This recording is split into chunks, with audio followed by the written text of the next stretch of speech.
Hər vaxtınız xeyir olsun dostlar. Deyirəm ki, doğrudan da sanki havaya nəsə olub, ya biz eləmişik insanlar. Mənim yadımdadır ki, axırıncı belə bir hava, axırıncı dəfə 1996-cı ildə idi.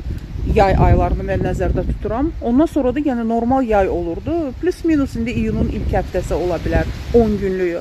Amma iyunun sonunda belə bir hava, Bakıda güclü külək aydındır. Amma yağışla müşahidə olunan güclü külək, yəni versiyalar müxtəlifdir. Bəziləri bunu geosiyasətlə bağlayırlar, bəziləri insanın iqlimə müdaxiləsini aparıb bağlayırlar.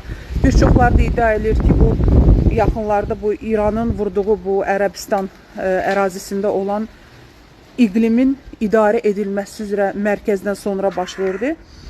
Hər halda yəni belə bir hava, mən də məzuniyyətə çıxanları təsəvvür eləyirəm. Elə insanlar var ki, düşünürdülər dənizə gedəcəklər və s. amma heç də dəniz havası deyil və ümumiyyətlə belə küləkdə belə dənizə gedənin bağışdı, mənə elə gəlir ağlı yoxdur.